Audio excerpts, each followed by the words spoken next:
अध्याय 25 श्री गणेशाय नमः। जय जयाजी वासुदेवा वसनाद वासुदेवा माया अवयवा म्हणून तुते माधवा सगुण स्थिती विराजे। असो पांडुरंगा करू प्रथम नामना दुसरे चरण संताची त्यांच्या कृपा आशीर्वादाने कथेचा विस्तार व आभारी सद्गुरू असतो का। बसलेले सर्व श्रोते मंडळी साधू संतांना साष्टांग मणिपत करून कथेला सुरुवात करण्याचा अनुसंधान। वासुदेवा सर्वत्र वास करणाऱ्या सर्व जगताच्या ठिकाणी वास्तव्य करणाऱ्या मायेचं असणारं चक्र चालवणाऱ्या आणि सगुण स्थितीत वास्तव्य हे जगताच्या ठिकाणी करणारे असे पांडुरंग परमात्मा तुमचा जय जयकार असो। हे चक्र चालकाय दुपती वदवी आधार सार युक्ती जेणे श्रोती आनंद पावती नवरसाते वेदनी। असो ह्या जगात चक्र चालवणाऱ्या श्रीकृष्ण भगवंता आता असणाऱ्या कोड असणाऱ्या आमची कथा असणारे बोलून द्या घेऊन असणारे जेणे करून असणाऱ्या अशा नवरसात कथा सांगा श्रोते मंडळीला आनंद वाटेल। मागील अध्यायी बंतरी नाथ अवंतिके आला व्यवसायाते ते जननादी पाळना यथा श्रुत वंदविले। असं मागच्या अध्यायाच्या ठिकाणी अवंतिके नगरीच्या ठिकाणी व्यावसायिका बरोबर भरतरीनाथ आलेले तिथपर्यंतची कथा तुमच्या कृपा आशीर्वादाने आमच्या मुखातून तुम्ही बोलून घेतली। या परिपुढे कथा घन वदवी नवरसा सुडाळपण ऐसे वदता रुक्मिणी रमण संतोष चित्ती झाला। अशा प्रकारचं असणारे भगवंत म्हणू लागलेले भगवंताची विनंती केली आमच्या मुखातनं सुंदर गोड कथा बोलून घ्या म्हणल्याबरोबर चित्ताच्या ठिकाणी भगवंताला आनंद झाला आणि आनंदाच्या भरात भगवंत काय करू लागले ऐका। झाला तरी आता श्रोती कथा शिकरा श्रवणार्थी व्यावसायिक घेऊन बंतरी प्रती अवंतिकेसी पातळी। असो श्रोते कथा लक्ष देऊन ऐका। मागे कथा ऐकली होती अवंतिका नगरीच्या ठिकाणी व्यावसायिक भरतरीनाथाला घेऊन आलेले तिथपर्यंतची कथा आपण ऐकली। पातले परिक्रमा जवळी करीत झाले शिबिरस्थळी रचोनी गोण्या कनक पट सकळी शिबिरावरी विराजले। सर्व असणाऱ्या गावाच्या जवळ आलेले आहेत बाजार भरलेला आहे असणाऱ्या बैलगाडीमध्ये जे काय असणार त्यांनी कापडाची दिंड टाकली होती ती सर्वचे सर्व असणाऱ्या खाली ठेवलेले आहेत। ऐसे परिव्यावसायिक उतरते झाले स्थान स्थायिक तो असता चढ गेला अर्क व्यावसायिक मिळाले। अशा प्रकारचं व्यावसायिकांनी आपला बाजार असणारा सकाळ बाजार आहे रात्रीच्या मुक्कामासाठी अवंतिका नगरीच्या ठिकाणी गेलेले आहेत। सर्वांनी आपल्या असणाऱ्या बाजाराचा ठिकाणचा माल व्यवस्थित लावलेला आहे। आपापल्या मालाच्या ठिकाणी व्यापारी बसलेले दिवस मावळला अग्नी पेटून एक ठाई शेक घेती व्यवसायी तो निकट येऊन जम्बुक मई कोल्हाड केला एक थंडीचे दिवस होते म्हणून त्यांनी म्हणजे असणाऱ्या शेकोटी केलेली होती। शेकोटी करून सगळे व्यावसायिक तापत होते। तापत असताना कोल्ह्यांनी भुंकायला सुरुवात केली। कोल्हाड परी स्वभाषेत बोलते झाले जम्बुक समस्त व्यावसायिक होया स्थित बैसू नका सावधवा। स्वभावाने असणारे आवाज कोल्हे करत होते। त्या कोल्ह्याच्या आवाजातनं एक आवाज निघत होता। कोल्हे म्हणत होतो ए व्यापाऱ्यांनो तसं बसू नका सावध बसा म्हणजे तुम्हावरी आहे धाडी महातस्कर बळी प्रौढी द्रव्यावरून नेतील तातडी सावध होऊनी बैस। अरे तुमच्यावर म्हणजे चोरांची धाड पडणार आहे तसं बेसावध बसू नका।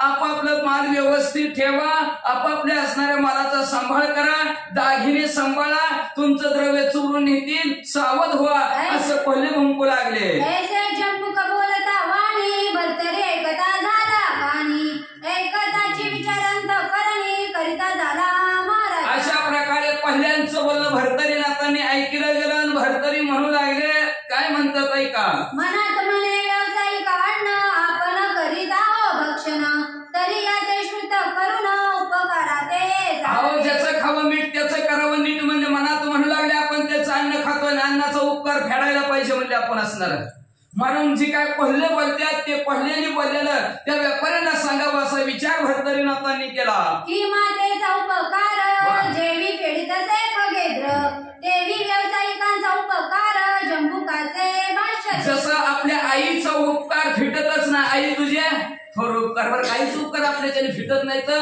पण मध्ये असणार एक महान पक्षी होऊन गेला गरुड आणि आईचा असणार उपकार फेडला तसं आपण त्यांचं खाल्लेलं आहे खाल्लेल्या अन्नाला जागायचं असा विचार आणि त्या व्यापाऱ्यांच्या उपकाराची परतफेड करायची म्हणून आपण जी काय कोल्हे बोलल्यात ते कोल्ह्याची भाषा बोलायला त्यांना सांगू असा भरतरीनाथांनी विचार केला।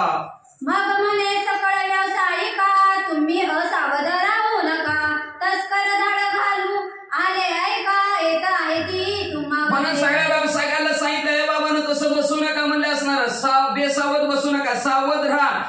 अंगावर चोराची धाड येणार आहे. मनती कळले कशावरून तरी जंबुक बोले स्वभावेशे करून भुंकत तरी भाषा मज कळून येत आहे तुम्ही महाराज. म्हणसाल तुम्हाला कळलं कस काय, तर मला म्हणजे असणारे ती कोल्हे स्वभावाने भुंकलेले आहेत, त्या कोल्ह्याची भाषा मला कळते.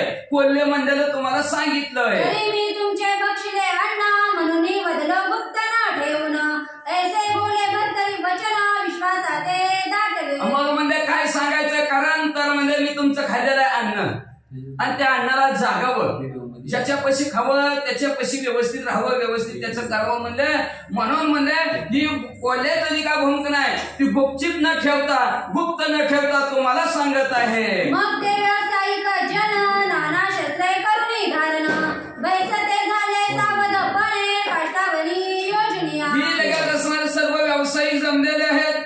हातामध्ये लगेच नाना प्रकारचे, कुणी काठी घेतली, कुणी कुऱ्हाड घेतली, कुणी तलवार घेतली गेली आणि सावधपणे आपलं त्या शेकत बसलेले आहे. कोटी घालून माल भरती सावध पारे देती भवंती तो तस्कर दाढी शतनुष्यती येऊन या पोचले. मग म्हणजे बसलेले आहेत तेवढ्यात मध्यरात्र झाली आणि हजार 100 चोरटी म्हणले त्यांच्यावर अंगावर काट्या कोराडी घेऊन आलेच म्हणले. पोचले परिव्यावसायिक परम सुंदर भीतदायिक यंत्र गाय तस्कर सकळीक जर्जर केले सर्वस्वी. पोहोचले व्यावसायिकापाशी पोहोचल्या बरोबर अतिशय शूरवीर झुंजार चोरटी होते म्हणले. चोरट्याने लगेच असणाऱ्या व्यापाऱ्यांना मारायला सुरुवात केली. परम जर्जर तस्कर होता मग वित्ताची सोडून वार्ता पडते झाले शस्त्रघाता सहावेना शस्त्रघात. मग व्यावसायिकांनी प्रतिकार केला, चोरट्यांना मारायला सुरुवात केली. ह्यांच्या हातात काट्या कुऱ्हाडी तलवार होत्या, भरपूर मार द्यायला सुरुवात केली. एवढं मारलं सगळे जखमी झाली चोरटी. चोरटी मध्ये जीव वाचवलेला बरं म्हणजे ह्यांच्या मारापायी जीव जायचा आपला धन लुटण्यात, धन सोडून दिला आणि चोरटी पळून गेलं. असो तस्कराच्या तानुष्यते पळून गेले शस्त्रघाते मग निवारण होऊन हडबडत बैसले शांत व्यावसायिक. मग त्याच्यानंतर सर्वच्या सर्व असणाऱ्या चोरटी पळून गेले, व्यावसायिक असणारे शांत बसलेले आणि शांत बसून व्यावसायिक काय करू लागले. शांत होऊन भरतरियासी घेऊन बैसले मंडपासी परिसावधपणी लोटली निशी दीड प्रार राहिली. मग शांत बसलेले भरतरीनाथाला जवळ घेतलेला रात्रीची 1.5 प्रहर शिल्लक राहिली, म्हणजे पहाट झालेली आहे. राहिली 1.5 प्रहर रात्र पुन्हा जंबुक येऊन येत भूंकती सर्व मंडळा सहित व्यावसायिक ऐकत. तेव्हा रात्रीची 1.5 प्रहर शिल्लक पहाटाचा विषय आहे. कोल्हे पुन्हा एकदा भुंकले. तोवरच व्यावसायिक जागच होते, गप्पा गोष्टी मारत होते आणि व्यावसायिकांनी लगेच भरतरीनाथाला विचारलं, तो कुली भुंकत्यात काय म्हणतात व ऐकती परी भरतरीते पुन्हा पुसती प्रश्न उठते पुन्हा जंबुक येऊन येते काय बोलले ते सांग. मग पुन्हा भरतरीच्या जवळ गेले, म्हणजे आताच कुली भुंकल्यात म्हणले आणि ती कुली काय म्हणतात व काय म्हणाले, काय म्हणतात आम्हाला सांगा असं म्हणू लागले. ऐसे बोलता व्यावसायिक सांगता झाला वरददायक म्हणे आता कोल्हे भुंके बदले आहेत ते का. मग व्यावसायिकांनी विचारलं काय म्हणले व कुली कसे भुंकतात म्हणले, काय म्हणले भुंकलेले. मग भरतरीनाथ म्हणले तुम्हाला ऐकायचं का, लक्ष देऊन ऐका. तरी उत्तर दिशेहून आता पांथिक येत आहे दक्षिणे जात शिववरजी महासमर्थ राक्षस जाण असे तो. ऐका म्हणजे उत्तर दिशेकडून एक असणारा पायी चालत महादेवजीच्या वरदानाने राक्षस झालेला आहे, तो उत्तरेकडून दक्षिणेकडे निघालेला आहे. तयापाशी 4 रत्ने असती तेजस्वी दित्यमान तरी त्या तेल तो जो मारून पूर्ण लाभ तो लाभेल. मग त्याच्या हातात 4 रत्न येतील, जो कोणी त्या राक्षसाला मारेल त्याला ते रत्न प्राप्त होतील. परी तो लाभ म्हणाला केऊता तरी तयाचा रुधिर टिळा रे किता पावेल मग सार्वभौमता अवंतिके माझी. आणि जो कोणी त्या उत्तरेकडून दक्षिणे चाललेला राक्षस आहे त्याच्या हातात 4 रत्न आहेत, जो कोणी त्या राक्षसाला मारल त्याच्या रक्ताचा टिळा जो कोणी विशीला लावल तो म्हणले ह्या अवंतिके नगरीचा राजा होईल. अशा प्रकारचं पहिले भुंकल्यात म्हणले. तरी त्या योजनी मरण रुद्र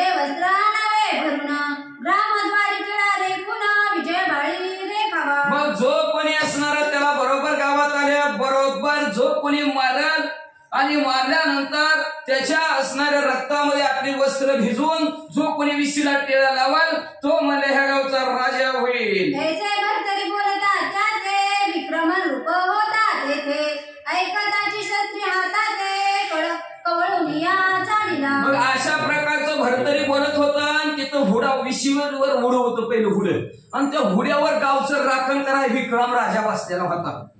राखणदारीचं काम करत होता आणि खाली भरतरी बोललेलं त्या विक्रमाने ऐकिलं बरोबर त्यांनी हातात तलवार घेतली आणि वाटतच राक्षसाला मारण्यासाठी विक्रम उभा राहिला. या परिश्रोते कल्पना घेती शिववर्धे त्या दानवा प्रती काय धन लाभले क्षिती त्याची कथा नग सांगावे. मग आज श्रोते मंडळी म्हणू लागलेले ते उत्तरेकडून दक्षिणेकडे निघालेला राक्षस आहे म्हणजे आणि ते राक्षस म्हणजे महादेवजीच्या शापाने ती राक्षस झाला.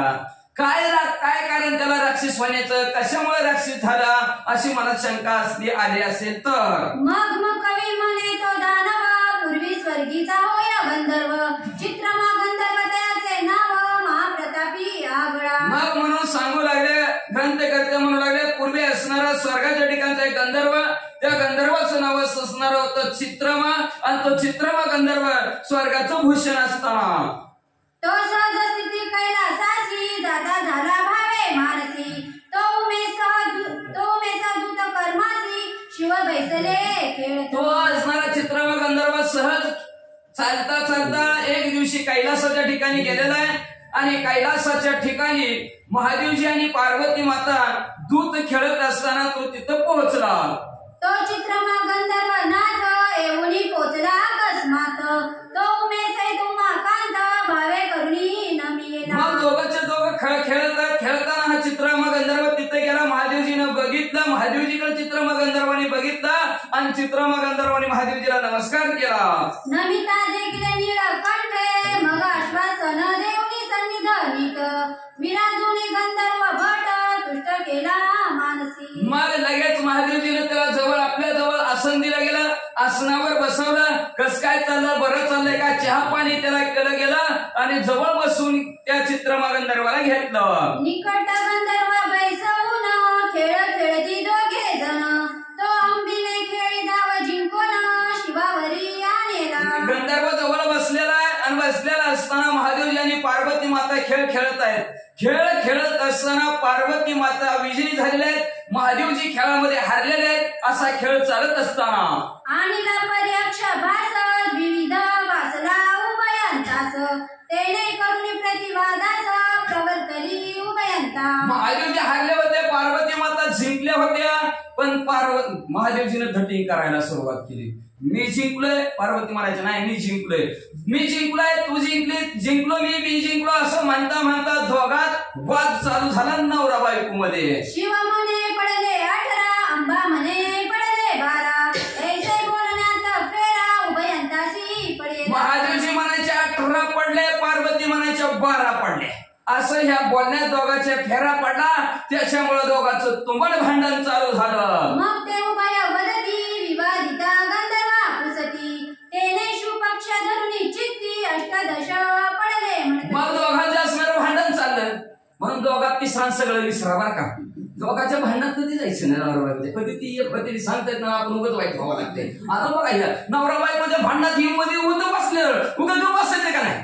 मला त्याला विचारलं अय मामा आमच्या दोघांचं भांडण चाललंय म्हणजे असणार किती ती म्हणते 18 पडलं ते म्हणतात 18 पडलं ही म्हणते 12 पडलं. महाराज तुम्ही बघत होता म्हणजे नेमकं कोणाची चूक आहे वा कुणाचं किती पडलं. त्यांनी धरली मोठीची बाजू महादेवजीची बाजू धरली त्या गंधर्वाने.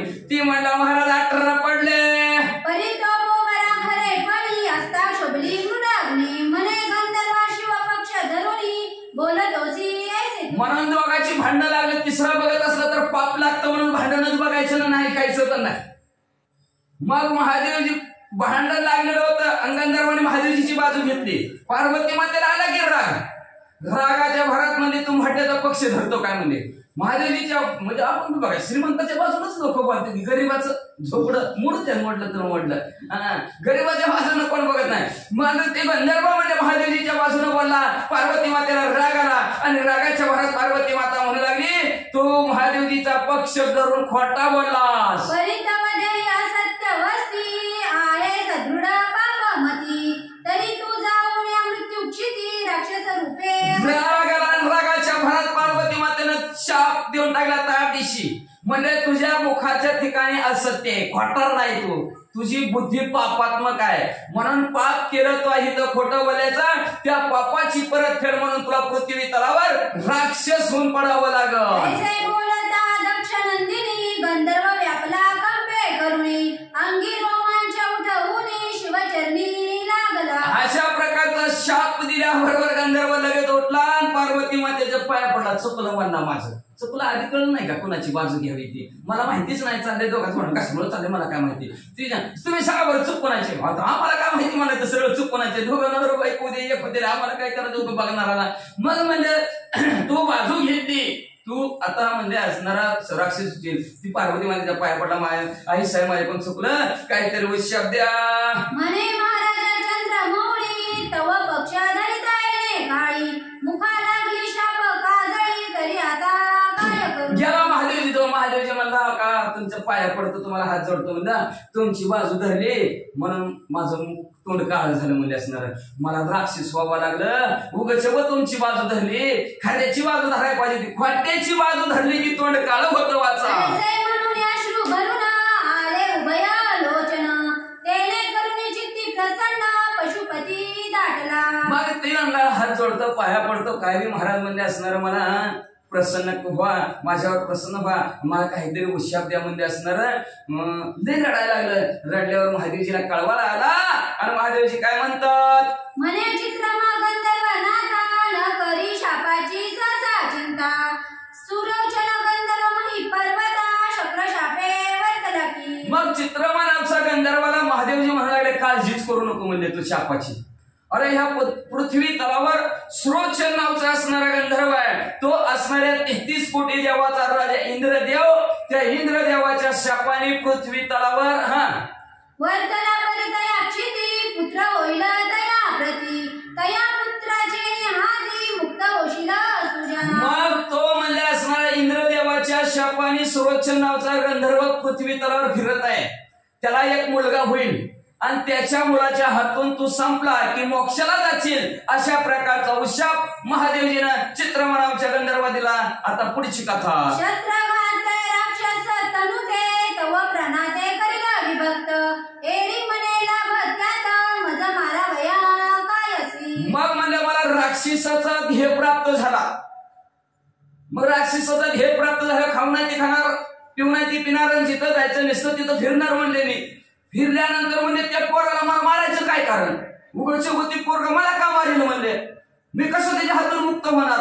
असं उलटा प्रश्न ह्या ज्यांनी बाजू घेतली महादेवजीची ते महादेवजीला बोलू लागला. शिव म्हणे तू ते मुक्त करिता रुद्र टिळक रेखिता माथा तेने टिळक सर्व शोभता मही भोगिला भोगता. महादेवजी म्हणजे जो कोणी तुला मारील, तुझ्या रक्ताचा टिळा त्याच्या गावच्या इशीला जो कोणी लावेल तो त्या गावचा राजा, असं बक्षीस आहे म्हणजे तुला, म्हणून ती पोरग तुला मारील रे बाबा, असं महादेवजी म्हणतात. तो चित्रमा गंधर्व बोलत त्या पुत्रासी काय हे माहित तरी तो येऊन मम वधाते प्रवर्ते. प्रश्न केला महाराज म्हणले.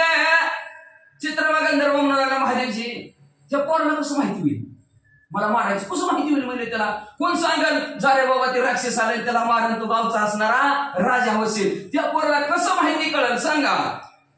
ऐसे कोणी उमाकांत म्हणे रुमिनागर करे नाथ त्याचे मुख्य होईल श्रुत सुरोचना पुत्रासी. मग महादेवजी सांगू लागले नव नारायणातील धर्मी नारायण, त्या धर्मी नारायणाचा अवतार पृथ्वी तलावर होईल. त्यांचं नाव भरतरी असेल.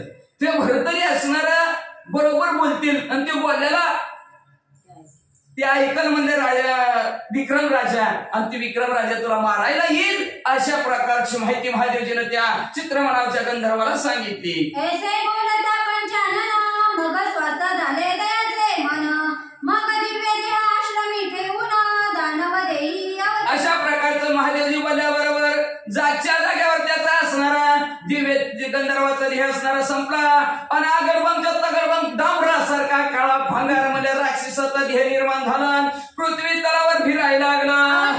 अवतरला परिबळहीन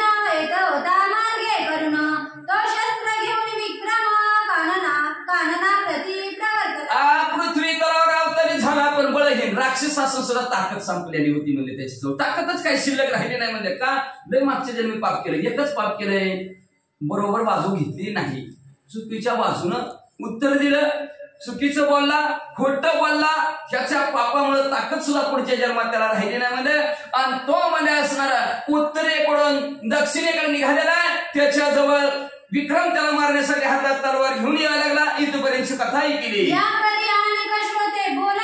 सुरोचन गंधर्व मणिवरती शक्र शाप्रे पातला निगुदी कैशा हरती देवदावे.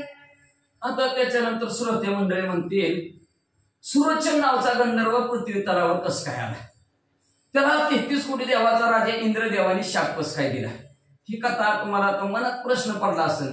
आता ही कथा म्हणजे काय कथा माहिती का गाढवाचं लग्न गाढवाच्या लग्नाची कथा लागली बघा ऐकायची असेल तर ऐका का उद्या ऐकायची बघा गाढवाच्या लग्नाची सुंदर गोड म्हणे ओ एका वचना अमरपुरी पाक शासन सभे स्थानी सभा करुणा गांधर्व आदिकी बेसरे असो पांडुरंगाकर प्रथम नामना दुसरी चरण संतांची त्यांच्या कृपाशीर्वादाने कथेचा विस्तार बाबाजी सद्गुरू असतो का बसलेले सर्व श्रोते मंडळी साधू संतांना साष्टांग मणिपात करून कथेला सुरुवात आहे कथेचा अनुसंधान श्रोते मंडळींच्या मनामध्ये शंका निर्माण झाली ते सुरोचे नाथ गंधर्व त्याला इंद्रदेवाने का शाप दिला त्याची आपण कथा ऐकत सांगायला ग्रंथकथे सुरुवात करू लागलेले आहेत. एक दिवशी 33 कोटी देवांचा राजा इंद्रदेव आपल्या गंधर्व समेत आपल्या सभेमध्ये बसलेला होता. पुढे अप्सरा नृत्य करीती नेटके हाव भाव दाविती तिलोमत्ता आणि मेनका युवती अर्क ज्योती लावणी. पुढे अप्सरा नाचत आहे तिलोत्तम आहे मेनका आहे उर्वशी आहे रंभा आहे अशा प्रकारच्या अनेक साही अप्सरा सभेमध्ये नृत्य काम करत आहेत. कैसे त्यांचे चांगुलपण ग्रंथी किती करू वर्णना तरी तयांचे स्वरूप पाहता मदना मूर्छागत सूर्यासारख्या तेजस्वी दिसणाऱ्या ह्या महिला होत्या अप्सरा होत्या सर्व त्यांच्या जर असणाऱ्या स्वरूपाचं वर्णन करायचं म्हणलं तर मदन सुद्धा फिका होता ग्रंथ वाढेल असं ग्रंथकर्ते म्हणतात. ज्या सभास्थानी नाट्य करिता दाविती चमचा काच समता जयाचे नेत्र कटाक्ष पाहता जपी तपी सभेच्या नाट्य करत होत्या असणाऱ्या डोळ्याचे असणाऱ्या इशारे ते करत होत्या जपी तपी सुद्धा भुलले जातील अशा प्रकारच्या सुंदर देखण्या स्त्रिया होत्या.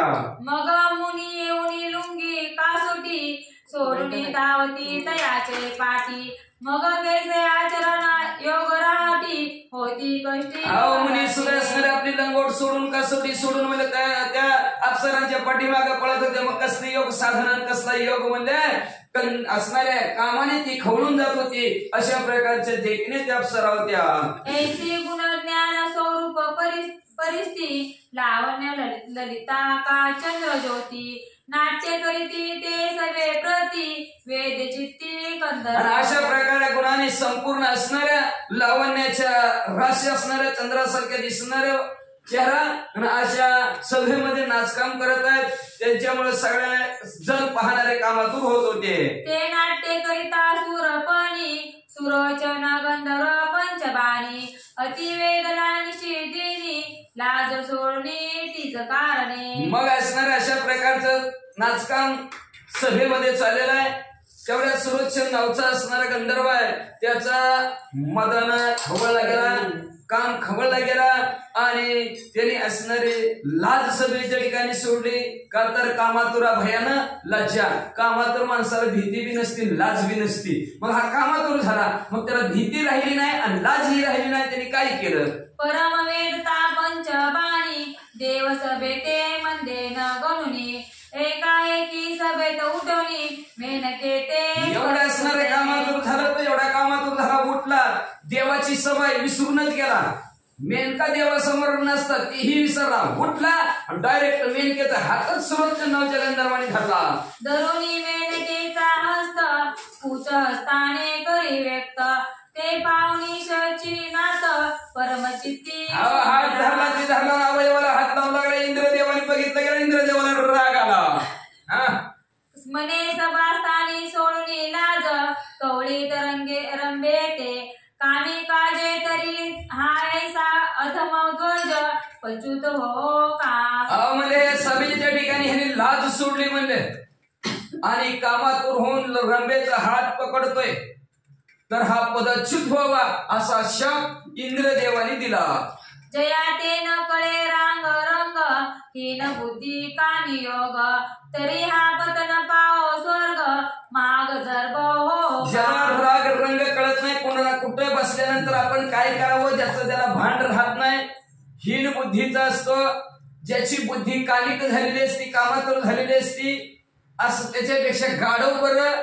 म्हणून इंद्रदेवाने त्याला शाप दिला, स्वर्गाच्या ठिकाणातून पतन होशील आणि पृथ्वी तलावर गाढव होशील. ऐसे बोलता पाक शासन तत्काळ झाला ते तुने पतन पतन होता सहस्र नयन तुष्ट केला स्तुतीने. अशा प्रकारचा इंद्रदेवाने शाप दिला. शाप दिल्याबरोबर पटकन वर्ण खाली घ्यायच लागला, गाढवाच्या रूपात येणार पृथ्वी तलावर.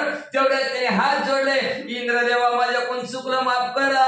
म्हणे महाराजा मरणाता उपशाप द्यावा माते आता हे कर्म घडले असता परिश्रमा. महाराज अमरनाथ देवांचे नाथ तुम्ही म्हणले तर माझ्याकडून असणारा चूक झाली, त्या क्षमेला क्षमा अपराध करावा महाराज म्हणले असणार.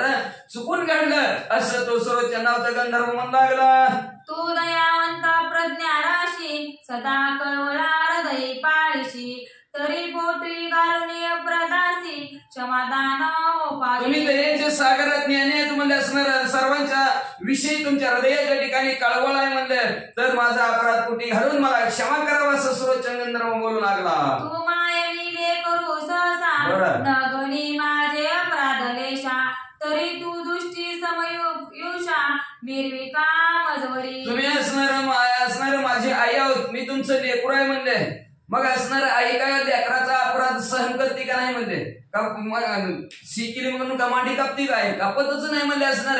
जसं आई लेकराचा अपराध सहन करते तसं माझा अपराध तुम्ही मला सहन करा, क्षमा करा असं सर्वोच्च गंधर्व बोलू लागला.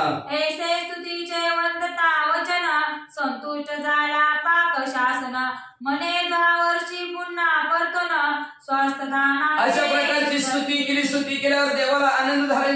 इंद्रदेवाने असणारा शाप दिला, 12 वर्षांनी परत तू स्वर्गाच्या ठिकाणी गंधर्व म्हणून येशील. येशील परी कैसे कर्म मी तुला दिश जो निर्दय तम ज्याते सत्यवर्मा नाम महिला गी. आई म्हणले असणार तुझं कर्म कसं 12 वर्षात काय कर्म करशील म्हणले. मिथुला नावचं नगर आहे तिथे असणारा राजा सत्यवर्मा. तयाची कन्या लावण्य राशी सद्विकेशी पुण्य राशी तिथे वरोनी पुत्री मासी विक्रामाते तोषवावे. याची मुलगी सत्यवती आणि त्या सत्यवती बरोबर तुझा असणारा विवाह होईल. ज्ञानवान आहे, गुणवान आहे म्हणजे पण कृत्रिम असणार बनावट लग्न. आपल्याला 2 प्रकारचे लग्न असतात. मग तशा प्रकारचं असणारं लग्न होईल म्हणले आणि विक्रम राजाला जन्माला घालचाल तुम्ही. तो विष्णू विक्रम मूर्ती येसी शोषक मिरवेल महिसी तो येतात उदरासी मुक्त होशील महाराजा. मग साक्षात विष्णू परमात्मा भगवंत विक्रमाच्या रूपाने म्हणजे तुमच्या पोटी जन्माला येईल. त्याचं मुख पाहिल्या बरोबर तू असणारा उद्धार होशील, तुझं तू मुक्त होशील. अशा प्रकारचा उशाप इंद्रदेवाने दिला. पाहता विक्रम सुताचे मुख हरेल सर्व शाप दुःख मग भूलोकाते होनी विमुख स्वर्ग लोकासी होसी तू. तो विक्रमाचं असणार चेहरा पाहिल्याबरोबर तुझं पाप सगळं संपून जाईल. माणसं अशी पण असतात, त्याच्या चेहऱ्याकडे बघितलं की पाप संपलं जातं. असं पुण्य पावन पवित्र मुलाला तुम्ही जन्म देतात आणि त्या मुलाचा चेहरा पाहिल्या बरोबर नाहीतर असतं किती पायाळू जन्मलं की पायाळू नाही मूळ नक्षत्रावर. शांती ब्रह्म एकनाथ महाराजांचं मूळ नक्षत्रावर असणारा जन्म होतं. मूळ नक्षत्रावर असणारे जन्मलेले असतील. मूळ नक्षत्रावर जन्मले की काटात निघाल्याशिवाय राहतच नाही. मग तशा प्रकारचं मूळ नक्षत्र मूळ कसं होतं बघा राजा रावणाच्या कुळात. मग तशा प्रकारचं असणारं काही नक्षत्रावर जन्मले काही पुण्य पवित्र असतात त्याच्यामुळे असणारं सगळं पाप संपलं जातं. तसं विक्रमाचा चेहरा पाहिल्याबरोबर तुझं सगळं पाप मोकळं संपलं जाईल आणि तू म्हणजे शापातनं मुक्त होशील. ऐसे बोलता स्तोत्र नयना गंधर्वा पावला दुष्ट बाणा जैसे मृत्यू वेळी पियुष पाना लाभले से. अशा प्रकारचं इंद्रदेव बरोबर त्या सर्वोच्च नावच्या गंधर्वाला जरा आनंद वाटला, बरं वाटला. जसं मरायच्या टायमाला अमृत यावं तसा जसा आनंद व्हावा तसा आनंद ह्या सर्वोच्च गंधर्वाला झाला. की अत्यंत द्रागा देवे माणूस लाभ होत की सरिता होगी जात वाहत सांगडी आता लागली. काय झालं म्हणजे असणार एखादा माणूस असावा दरिद्रीनं पिळून गेलेला असावा, खायला अन्न पाणी नसावं, त्याला धनाचं गाठोडं सापडावं, त्याला किती आनंद होईल. किंवा एखादं म्हणजे नदीतनं वाहत चालल्या, आता पूर आलाय म्हणून वाहत चालल्या त्याला एकदम वाहत जाता एखादी झाड सापडावं किंवा एखादं असणार झाड हातात यावं आणि त्याला त्यांनी धरून बसावं, तशा प्रकारची अवस्था झाली. की परम दुष्काळी न मिळे अन्न बन करू पदारी दुरून ते अपंगिले सुरभिने तैसे झाले. त्याची अवस्था गंधर्व झाली. एखाद्याने दुष्काळाने पिडून गेला भिकाऱ्यासारखी त्याची अवस्था झाली. त्याला सुरभी गाय त्याच्या दारात आली, मनात इच्छा पूर्ण करणारी गाय, काय पाहिजे ते खायला देणारे. मग त्याला जसा आनंद बाबा तसा गंधर्वाला उशाप दिला, बरोबर आनंद झाला. असो मग तो सुरोचना तया झाले स्वर्गपतन वायू चक्री मिथुळा कानन सेविता झाला. अशा प्रकारचा उशाप दिल्याबरोबर स्वर्गातनं भर दिशी वाऱ्याच्या वेगाने म्हणजे पृथ्वी तरुणाला आला, त्याला मिथुला गावात पडला. परी तो येताची स्पर्शिता मही होऊनी गेला गर्भदेही मग रास पंक्ती कानन प्रवाही चरू लागे. पृथ्वीवर पाय टेकल्याबरोबर गाढव झालं. पहिली तिथं 2 गाढवं चरत होती, ही तिसरं त्याच्यात जाऊन मिसळलं. तव त्या गावी कुल्लाळ कमट उत्तम नामे असे सुबट तो सरचोळी कान वाटे गंधर्वाते. मग इकडे त्याच इंदुला नगरीमध्ये म्हणजे असणारा कमट नावचा कुंभार होता, त्याचं नाव होतं सावळा. आणि त्यांनी सावळ्याने आपली 2 गाढवं चरायला सोडली होती. आणि तिसरं गाढव चरायला गेलेली त्याला हुडकीत होता, तर त्याला हे तिसरं गाढव दिसलं. शोध शोधता कमट कुल्लाळ देखिले गंधर्व मंडळ त्या गंधर्वात हा शाप बाळ गंधर्व रूपी मिरवितसे. गंधर्व रूपी मिरवतसे. मग म्हणजे असणार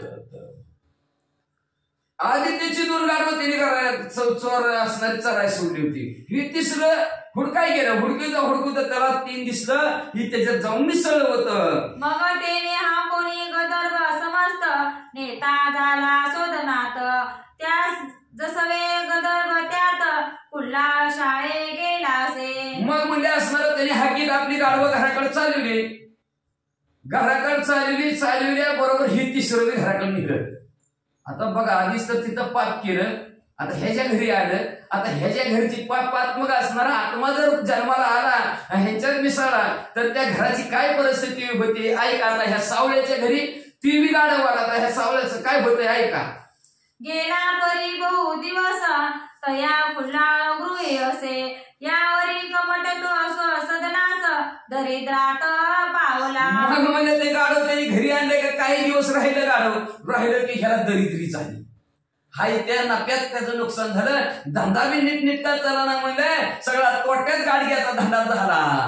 तेने करुणी गंधर्व समस्त ओपिले परा घेऊनी वित्त परी तो गंधर्व स्वसदनात रक्षणीया ठेवला. मग आता काय करणार, पहिली त्याची 2 होती घरी, मला काय करावं भागानाच म्हणला, टाकू इकून म्हणला 2 गाढवं.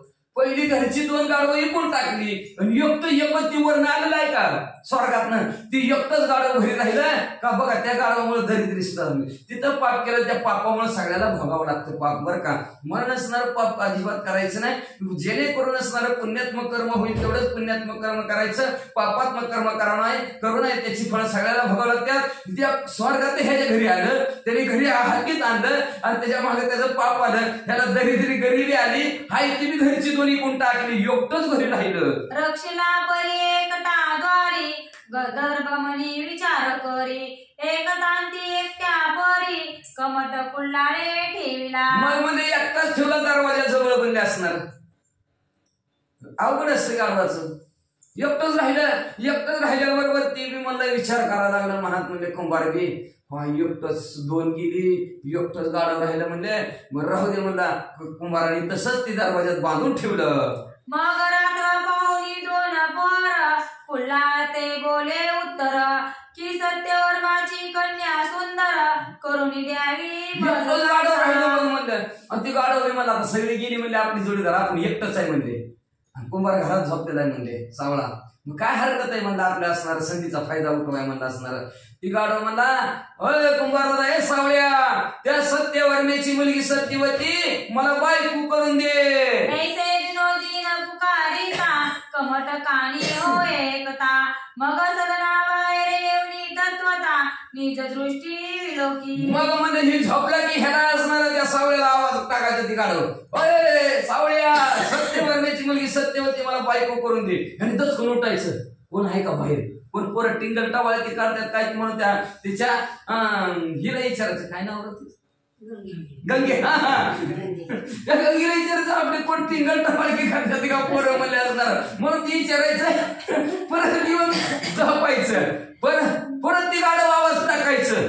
योग दिवशी कुंभारनं काय केलं, विलोकी परी कोटे काही पाहता प्रति वसत नाही कोण बोलतो बोल प्रवाही तोही कोण कळेना. मग म्हणजे त्यांनी बघायला उठायचं आणि बघायचं इकडं तिकडं तर कोणच दिसत नव्हतं. परत येऊन झोपायचा, परत येऊन बाजून बघायचा, कोण बोलतंय, बोललेलं बी दिसत नव्हतं. कोण पळून गेलं का आपली टिंगर करून ते बी दिसत नव्हतं. वैतागून गेला सावळ्या. ऐसा होनी साशंकित पुन्हा सदना माझी जात तो गदर्भ पुन्हा पाचारुनी त्याते दारादारी म्हणतसे. मग असं शासंकित व्हायचा, इकडं तिकडं बघायचा, कोणच बोलत नाही, कोण बोलतोय का, परत येऊन झोपायचा. मग परत येऊन झोपला की परत ती गाडं वरडायचं, अय सावळ्या त्या सत्यवर्णीची मुलगी सत्यवती मला बायको करून दे. पुन्हा कमटे तपरतोन पाहता बोले याचे वदन परी गदर्भ बोलतो हे ऐसे वचन हे तो कोण पुन्हा कळेना. ती सावळ्या उठायचा आणि बाहेर बघायचा. बाहेर बघितलं तर त्याला गाढवाचा आवाज आल्यासारखं वाटला, गाढवाच्या तोंडात आवाज आल्यासारखं वाटला. पण ती कमळ असणार कुंभार होता सावळ्या, ती म्हणला काय कुठं काय गाढव बोलत असते काय म्हणला, नाही म्हणला, परत येऊन झोपला. मग साशंकित होय चित्ती कोण बोले तो गृहाप्रती संशय येत तया चित्ती उभा राहे कमट तो. शंकाच निर्माण झाली मनामध्ये, आज पकडायचंच म्हणला, कोण बोलतोय ती बघू म्हणला. येतो रोज दाखवून जातो, झोपून बी देणार ते म्हणले असणार, जाऊ दे एवढा श्रावण महिना पुन्हा काय नाही. मग म्हणला कोण झोपून बी देणार ते म्हणला, कालवा आहे म्हणला, ह्याचा कोण आज जागेवरच धरतो म्हणला कोण बोलतोय ती. म्हणून काठी घेऊनच सावळ्या दारात उभा राहिला. कमट सम्मुख उभा असता गदर्भ विचार करुनी चित्ता मने भ्रांती फेडावी आता आपुलिया शब्दाची. मग समोर उभा राहिलेला होता काठीच घेऊन कुंभार. विचार केला त्या गाढवानं, म्हणला आता काय करावं, आज आपलं भ्रांत फेडून टाकाय का, तर आपण बोलतोय पण त्याला वाटत नाही आपण बोलतोय ती, म्हणून ती भ्रमात आहे म्हणले ते कुंभार. त्या कुंभारचा आज भ्रम घालवायचा, संधीचा फायदा उठवायचा, आज आपण कुंभाराला बोलायचं असा विचार गाढव करू लागलं. मग कमटा जवळी पाचरुन बोलता झाला गदर्भ वचन मने महाराजा संशय तारुण पाहत ससी किमर्थ. मग कुंभाराला सावळ्या गाढवाने जवळ बोलले, इकडे म्हणला, इकडे गाढवाची जवळ गेलं ती.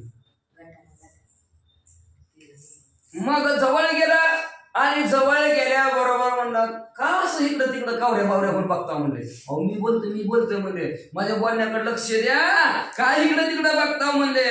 परी मी नित्य बोलतो वाणी तू ऐकतोस कानी तरी सत्यवर्म्याची मज नंदिनी करून देई ते. अरे तुझी काय रोज ऐकतो ना, ती मी बोलतोय बाबा, आता कसलं बोलून दाखवू का, सत्यवर्म्याची मुलगी सत्यवती मला बायको करून दे. ऐसे गदर्भ बोलता वचना कमट घोचे वय करुणा जरी हे ऐकिले पराने तरी शिक्षा होईला. घाबरलं की सावळा, घाबरला म्हणला, वाढव बोलतोय. ती राजाची मुलगी एखाद्या गरीबाची असती तर काहीतरी मिठवा मिठवी करून लावलं असतं, तिकिटाला पैसे जाऊ म्हणले असतं, पळून जावं काय करायचं आम्हाला म्हणले असते, आहे का नाही. पण मोठीचे मोठे तर मोठं असतंय ते कोचिंग कोर्ट काय भानगड बाबा म्हणले असणार, लय अवघड परिस्थिती नाही. त्याची 4-5 आली तर काढतील सोडून, काताळच काढतील अंगाचं, अवघड परिस्थिती आहे म्हणला. कुंभार म्हणला आपली म्हणला असणार, आता काय करावं, घाबरला आणि घाबरून मग म्हणले त्याने असणार, काय करू लागला पुढे ऐका. प्रत्यक्ष गदर्भ तव मिसळून पाची सोय राणीव मेरू मशकती मानव समरंगना निर्विशी. अरे बाबा मला मारतील की, आमच्या गाढवाला पोरगी देतो का म्हणल्यावर मारतील का, पोरग कसलं पाहिजे, चांगलं पाहिजे, तर माणसं पुढची पोरगी देते. आता गाडवाला पोरगी कोण देईन का म्हणजे, मला बी मारतेली शिक्षा करतेली बाबा, पण एवढंच नाही म्हणलं असणार. अरे बाबा प्रत्यक्ष बघ बाबा म्हणले असणार, तू गाढव कशी वाईस म्हणले, आणि तुला माणसाची मुलगी कशी करते म्हणले. गाढवाला कोण सोयरा करील का, करील का. गाढव शांत झोपलेले गाढव आहे का नाही. मागव जर बघितलं, गाढव जरी गंगे नाहिले परी उकिरडाच लोळे. गाढव असणार गंगेत न्हाऊन आणलं तर उकिरड्यात असणार लोळतं, पण गाढव एक नंबर असतं बरं का. पाणी निवळच पिणार, उपाशी राहते पण निवळ पितय, अजिबात पिणार नाही खडूळ पाणी, स्वच्छच पाणी पिणार. आणि गाढवाला एकदा मालकाने जर असं हाताला हात लावून गेला, पायाला गुड घ्यायला म्हणजे खुटी न बांधता जिथं गाढव उभारलं त्याने नुसतं पायाला असं जरी करून गेलं का, तरी त्याला वाटतं बांधलं दिवसभर मालक जवळ येत नाही, तो जागचा हरत नाही, हलणारच नाही, तिथंच उभा राहते निवांत. आणि गोमाशी कधी अंगाला बसू देत नाही. किती बी गाढव घाण असू द्या, माशी अंगावर बसली का बघा त्याच्या, अजिबात माशी नसती. एवढं म्हणजे निर्मळ राहते, स्वतः घाण होत आहे पण निर्मळ राहत असणार. आणि अशा प्रकारचं गाढव. पण आपलं गाढव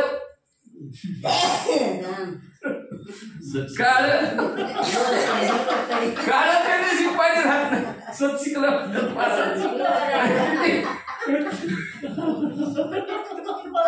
आणि आपलं किती बी बांधून ठेवा तिकडे गेल्याशिवाय राहतच नाही. आणि असे असणाऱ्या गाढवाची उपमा दिलेले. म्हणून गाढवाला स्वयंला कसं करायचं बाबा, अरे कुठं मेरू पर्वत मध्ये असणार आणि त्याची बरोबरी असणारी कशी समारकणाच्या ठिकाणी करावी, अशा प्रकारचं सावळे बोलू लागला. कोटे राजा कोटे रजक, कोटे तुरे मागणार भीक, कोटे मेरू कोटे मशक, हरकी खद्योता मिरवला. अरे कुठं राजा आणि कुठं भिकारी म्हणजे असणार, किती फरक असतंय. भिकारीने राजाच्या पुरीला उचकटीला हात घालावा का म्हणजे असणार, कोण देईल का म्हणजे तसं म्हणजे असणार. अरे कुठं तू भीक मागणार म्हणजे राजाच्या घरी मला पोरगी देता. अरे कुठं मेरू पर्वत आणि कुठं चिलट म्हणजे बरोबरी होती का म्हणजे. अहो संपत्तीनं संततीनं सत्तेने असणारी बरोबरी होऊ शकते, पण म्हणजे अशी कधी बरोबरी होईल का. ऐसा विचार कमट करीत, मने वरवे नव्हे यात, तरी आता त्या जुनी ग्रामाते परदेशाप्रती वसावे. मग म्हणलं कुंभार म्हणलं जाऊ दे त्या गाढवाच्या नादीत लागायचं नाही सावळे म्हणलं, एक काम करू म्हणलं, हे गाव सोड म्हणला.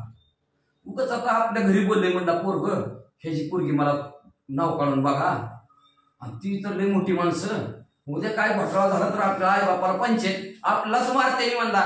मग त्याच्या जे गाव सोडलेलं बरं, परदेशाला जगाय जाऊ. तरी आता विपर्यास कळता सत्यवर्मयास, तो शिर छेदुनी कायास, अर्पिल जाण निर्धारे. मग जर हसणार ही जर बातमी राजाला कळली, राजन त्या कुंभाराच्या घरी सावळ्याच्या घरी गाढव आहे आणि ती गाढव म्हणतोय तुमची मुलगी सत्यवती बायको करून दे, नाही का तलवारीनं माझं मुंडकं उडवायचं म्हणला.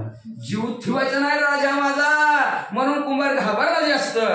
ऐसा विचार करिता चित्ती, तो उदयास पावला गबसती, मग कांतेची सांगुनी गदर बनीती, पलयासी निश्चय केला. मग म्हणला त्यांनी म्हणला काय करावं आता, काय करावं. विचार करता करता दिवस मावळला. एकच विचार त्यांनी केला, गाव सोडायचं. पुन्हा विचार करायला लागला. त्याच्या काय विचाराने काय त्याचा मार्ग निघाला. गंगेला बोलविला. गंगे म्हणला हो का आपल्या गावात दारातलं गाढव. ती म्हणले गावा या गाढवाच्या नादाने तर सगळी गेली आपली संपत्ती, हे का तमाशात फेटावी गाढवा कोणाला तिथला म्हणले असणार, त्याच्यामुळे तर संपत्ती त्याच्याच कशाला ना दिला, त्याच्या तोंडाला मला कशाला लावतो. अगं गप म्हणले बघ ती गाढव काय म्हणते, ते राजाची सत्य वर्म्याची सत्यवती मुलगी बायको करून दे म्हणतंय, असं म्हणतंय. म्हणले ती राजा काय करायचं म्हणले तुला असणार, म्हणून मी काय निश्चय केलाय, गाव सोडायचं पळून जायचं. बघ गंगे यायचं का. परी ते मूड दोघे जण, जया लागी नसे ज्ञान, की प्रत्यक्ष पशुने बोलावे वचन, हे आश्चर्य वाटेना. मग म्हणले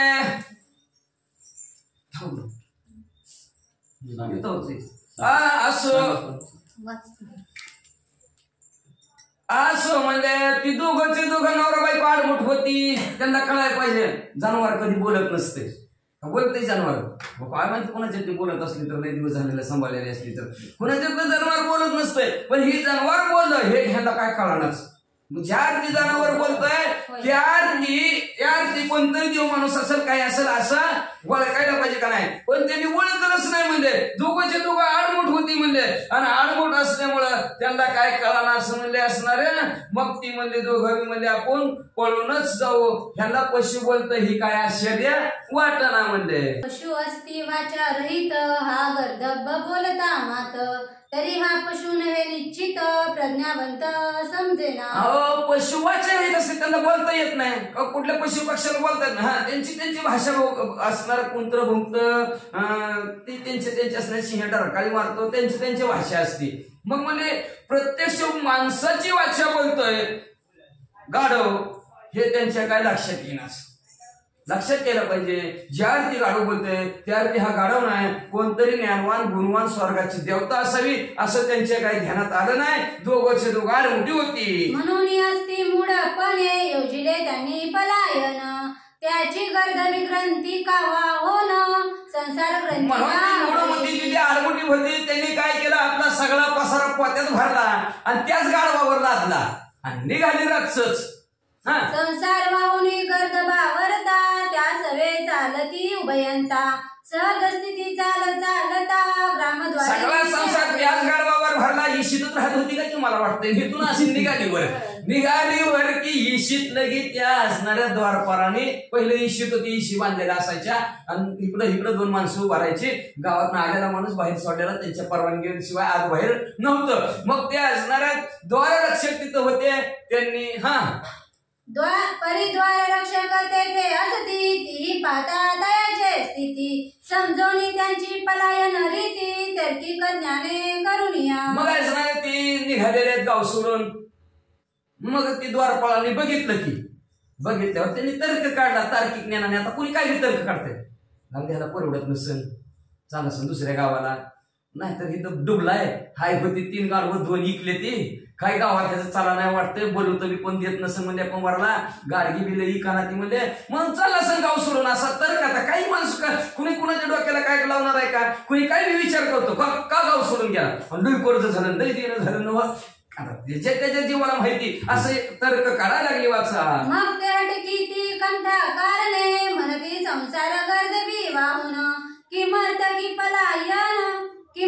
किमर्थ तू पलायन करीशी सांग कंठारे. मग एक जण म्हणलं जाऊ दे तर्क काढायचा विषय सोडून द्या म्हणजे काय का असणार त्याच्या घरचं व्यवसायाने हटकिलच.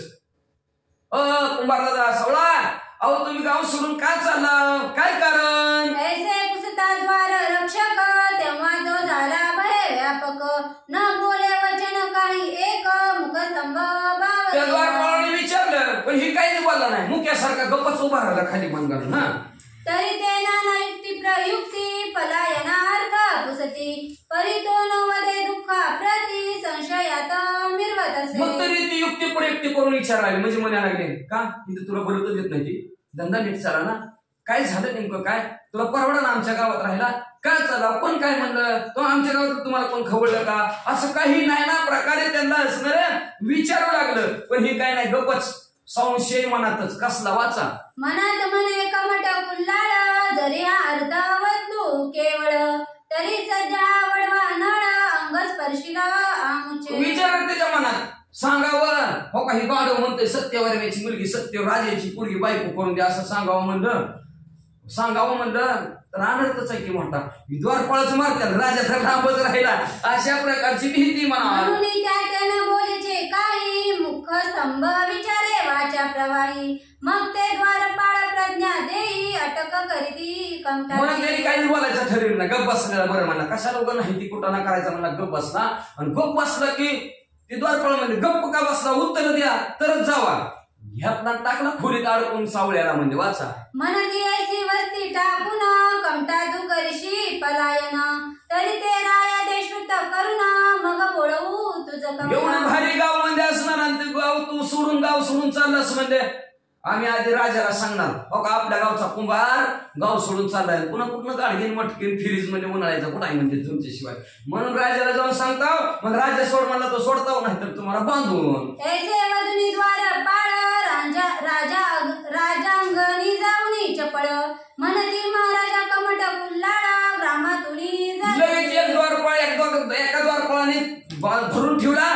दुसरा पाळ लगेच राजाकडे गेला आणि मला राजा आपल्या गावचा कुंभार गाव सोडून चालला आहे.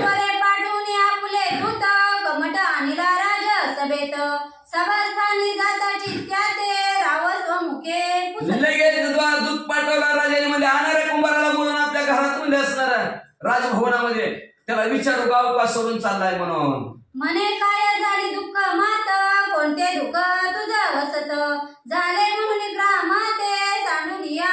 राजा पुढे उभा केला. राजाने विचारलं बाबा काय झालं रे तुला म्हणले काय गाव सोडायला लागलं कुणी दुःख दिलं का गावातल्या माणसाने कोण तुला टुचून बोललं का काय झालं तुला गाव आमची गावची परवडा नका तुला का सोडायला लागला सांग. ऐसी असता मराठी तू कोण अर्थे झालासी कष्टी तरी तो अर्थ वधुनी होती श्रुत करी आमुते.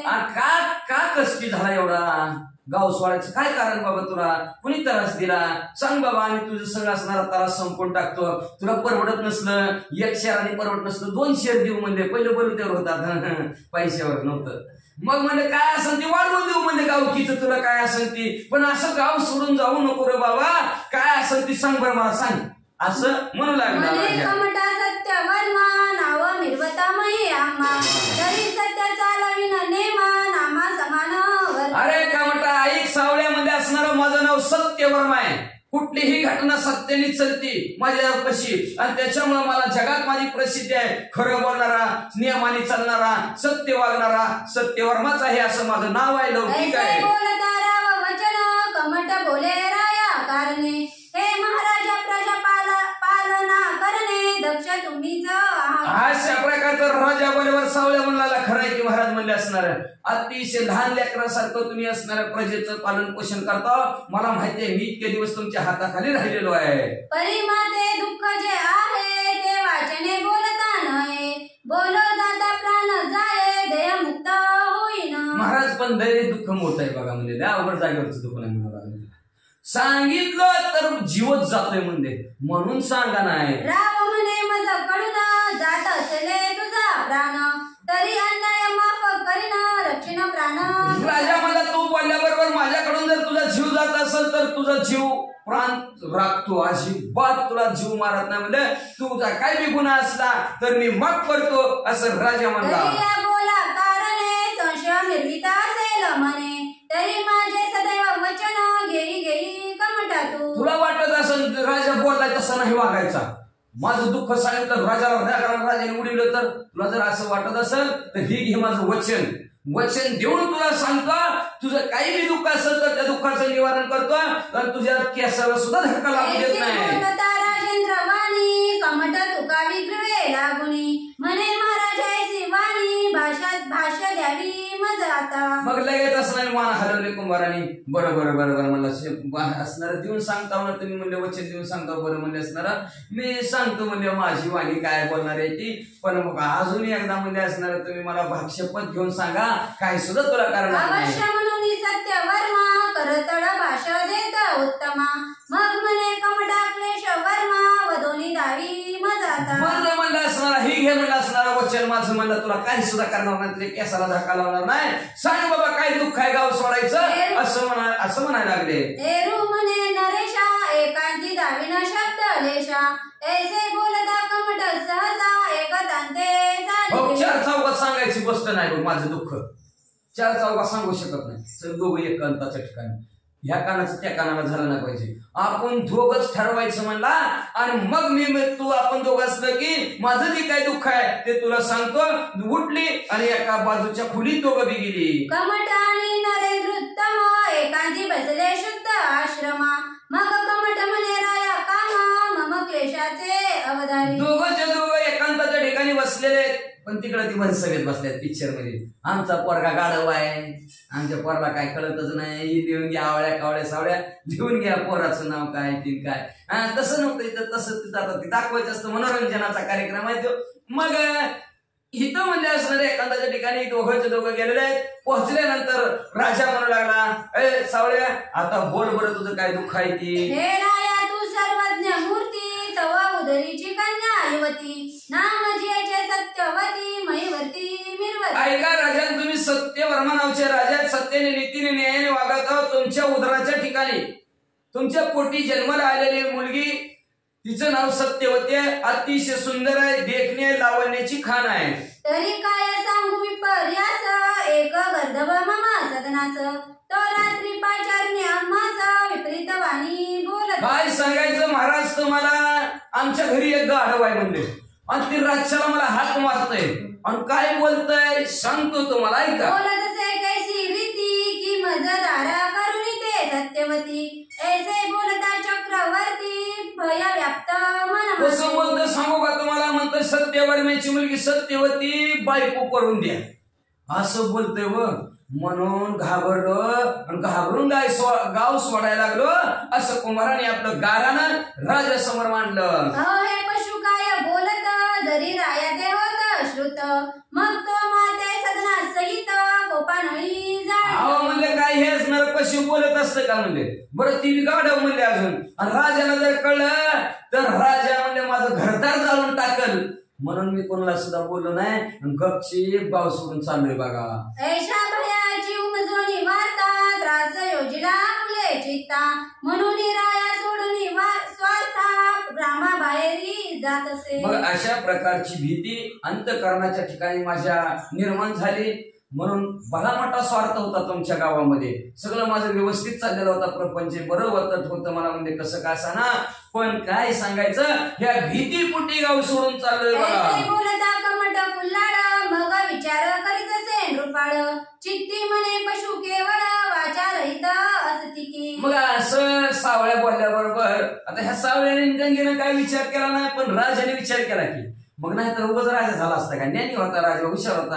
राजाने विचार केला मनात, पशु काय कुठं बोलत असतं का म्हणजे असणार, बोलत नसतं, हे बोलतय कस काय. तरी तो पशु न म्हणावा सर्वथा, कोणीतरी असेल देवता, परीक्षेविन माझे चित्ता, पशु वेशे नटलासे. वाचार हेत असतात पशु, पण ही बोलतय कस काय, ही राजाने ठरवलं. राजा मला ही नक्की कोणतरी स्वर्गातली देवता असावी म्हणजे असणारी, आणि माझी परीक्षा घेण्यासाठी ह्या जाना म्हणजे गाढवाच्या रूपात पृथ्वी तलावर आलेला असावा असं राजाने अनुमान प्रमाण काढलं. ऐसा विचार करून चित्ती, बोलता झाला कमटा प्रती, म्हणे कमटा भय चित्ती, धरू नको या हेतू. मग विचार केला चित्ताच्या ठिकाणी माझी परीक्षा घेण्यासाठी स्वर्गातली देवता ह्या पशूच्या रूपात आलेले आहे असा विचार राजाने केला. आणि राजा म्हणला आता सावळ्या दादा तू घाबरू नको, चिंता करू नको, तुझं पोरग कसलं का असाना, तरी आता कुशलपणे दाऊ आपुले भाव रक्षण, आणि दयाची परीक्षा करून सत्यवती पावी. बरं आता कसं का असाना म्हणले, पोरग कसं का असाना तुझं, बरं का म्हणले, तू गाढव आहे म्हणलास, तू काय आहे म्हणला, काय काय ते आता माझ्या लक्षात राहील ना त्या पिक्चर मध्ये, एकदाच बघितला ही कथा एक सांगायला आणि ती जुळती का बघायसाठी बघितला मी म्हणलं कसं काय त्याच्यात ह्याच्यात कसं काय केलंय म्हणून. मग म्हणलं असणार ती सावळा काय काळजीच करू नका, करूच नका म्हणला, बरोबर म्हणला. कुंभार म्हणला, राजाने म्हणला बरं बरं बरोबर म्हणला. मग आता आपण त्याची परीक्षा घेतली पाहिजे म्हणला असणार, पोरग करायचं, आपली पोरगी द्यायची म्हणजे परीक्षा पाहायला पाहिजे का नाही, कपडे कोणाचे, बुट कोणाचा, गाडी कोणाची, आता ती वडाला लक्षणं गेली, आता दुसरं चालू झालं वाचते असू द्या. मग राजा म्हणला आपण त्याची परीक्षा घेऊ. आता काय परीक्षा घ्यायच्यात ऐका. तरी तू आता सोनी सदन, स्वस्त करी आपुले मन, गर्दभ करिता तू ते भाषण, उत्तरती तू ऐक. आता सावळा तू गाव सोडायचा विचार सोडून दे, सगळं रीत भात तुझी पूर्ण होईल तुझ्या पोराच्या लग्नात, काय सुद्धा कमी जास्त पडू देणार नाही, लग्न आमच्याकडे म्हणजे. पण एक काम कर, आता तू घरी जा आणि घरी गेल्यावर रात्रीच्या तुला जर ते गाढव बोलायला लागलं तर त्या गाढवाला काय म्हणायचं ऐक. तू ते बोलता गर्दभ मात, तरी त्याचे उत्तर द्यावे त्वरित, की हा प्रकार राजे श्रुत केला असे महाराजा. मग त्या असणाऱ्या गाढव तुला बोललं की तो त्याला उत्तर द्यायचं, काय सांगायचं, पानाचा विडा उचलून आलं तिथे आहे ना, पानाचा विडा होता का, पैजेचा विडा. मग ती विडा तिथला उचलून आलाय, राजाला सांगितलंय बाबा तुझं जी काय म्हणणं आहे, सत्यवर्मेची मुलगी सत्यवती मुलगी बायको करून दे, हे राजाला मी सांगून आलोय असं सांग. केले परी राज उत्तर, आले आहेत व बोलावर, तरी धातू तांबऱ्याचे मिथुडा नगर, करून द्यावे सर्वस्वे. मग म्हणलं तिथं पैंजच पैंजाचा विडा उचलून आले, पण पैंज अशी लागली तिथं हुंडा आहे, कोणी द्यायचाय? पोराने द्यायचा. तेव्हापासून आलं का ह्या गाडवाच्या लग्नापासून पोराने द्यायचा. मध्ये काय द्यायचं तर हे अख्खं गाव जे आमचं सकाळ उठल्याबरोबर, आता सगळे झोपीत असतील रात्रीचा, सकाळ उठल्याबरोबर अख्खं आमचं गाव तांब्याचं जर झालं तर आमची मुलगी तुम्हाला, असं राजाने सांगितलंय बाबा गाढवा. ताम्रवती मग आपुल्या ते देईल सत्यवती, ऐसे सांगून तया प्रती तुष्ट करी चित्ता ते. मग अशा प्रकारचं मला राजाने सांगितलंय की सकाळ सकाळ तांब्याचं जर नगर झालं तर बिंदास तो तुला मुलगी देव, तो म्हणतात. असं आनंदाने राजापणी माझ्यापाशी निरोप टाकलाय. मग पैंजेचा विडा उचलो का कसं गाढवा सांग. ऐसे कमटा नरेंद्र उत्तमे सांगोनी दिला उत्तर नेम, तुष्ट करुणी मनोधर्म बोळविला कमट. मग अशा प्रकारचं कुंभाराला राजाने सांगितलं की त्याला एकच जाऊन सांग, सकाळ उठल्या उठल्या तांब्याचं जर नगर करून दिलं तर तुला मुलगी देतो, असं म्हणलं. राजा आपल्या सदनात गेला. दोघंही बाहेर आले त्या खोलीतनं. कुंभार इकडे असणाऱ्या गाढवाला घेऊन कुठं आला. मग तुष्ट होणी कमट चित्ती, जाता झाला सदना प्रती तो असता चढ पावोनी गवस्ती, मै रात्र संचरली. मग लगेच आपलं गाढव माघारी वळवलं त्याने. त्याच्या अंगावरच ती पसारा उतारला, परत घरात लावला तर झाली संध्याकाळ झाली, रात्र झाली, झोपली.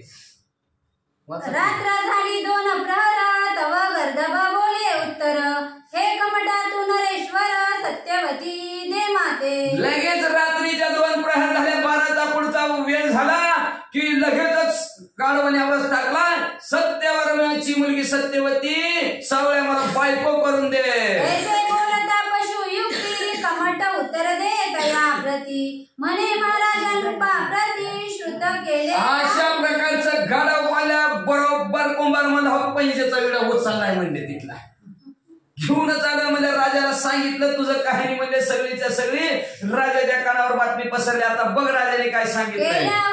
प्रत्युत्तर राया भिदले आणि वार, की ताम्र धातूचे मथुरा नगर करून द्यावे आमुते. मग तुला देतो म्हणलाय, पण त्याच्या बदल्यात राजाने लय भरली मोठी मागणी मागितली बघ. आणि वार आहे काय माहितय, अख्खं मिथुला नगर जर तांब्याचं झालं तर तुला मुलगी देतोय बघ म्हणले ती.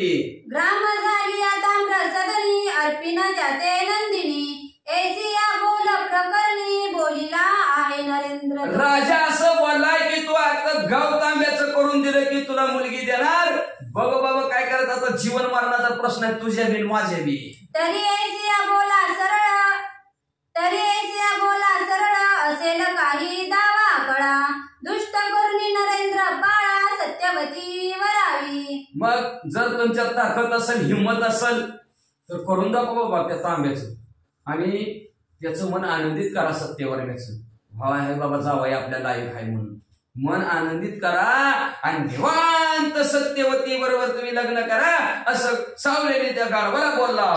ताम्रवती देऊन ग्रहण करावे कन्या रत्न, जैसे दानवासुरा देऊन पयुष घेतले देवानी. त्या न्यायाने ताम्रवती करा. कसल्या न्यायाने? बरोबर ताम्रवती नगर झालं की तुम्हाला ती कन्यारूपी रत्न देणार आहे. ज्या न्यायाने देवाने दारू राक्षसांना दिली, अमृत आपल्याकडे ठेवलं, तशा प्रकारे तुम्ही तांब्याचं नगर आणि इकडे सत्यवती करा. किंवा कष्टात कचे ओ पुन्हा हरोनी गेला संजीवनी, तेवी राय ते तुष्ट करुणी सत्यवती हरिका. किंवा म्हणजे असणारा कच शुक्राचार्याकडे गेला आणि अनेक कष्ट करून म्हणजे संजीवनी नावचा मंत्र शिकून घेतला त्याने, त्याच्या मुलीच्या नादी लागून असणार. आणि मग म्हणजे जसं कच्याने म्हणजे असणारा संजीवनी मंत्र प्राप्त करून घेतला, तशा प्रकारचं तुम्ही ती तांब्याचं नगर देऊन ही कन्या रत्न प्राप्त करून घ्यावं. तरी काच देऊनी पाच घेणे हे तो बुद्धिमंत लक्षण, असेल काही अप्रमाण करुणी दावी महाराज. बुद्धिवंताचं लक्षण आहे काच द्यायचा आणि पाच घ्यायचा. पाचू म्हणजे पाचू रत्नाचं नाव आहे. हिरे माणिक मोती पाचू ही असं रत्नाची नाव आहे ती. मग म्हणजे का बुद्धिवंत जर माणूस असला तर ती काच देतय आणि पाचू घेतय. तसं तुम्ही तांब्याचं नगर द्यायचं आणि सत्यवती रूपी रत्न घ्यायचं असं गाढवाला चोसावला बोलू लागला.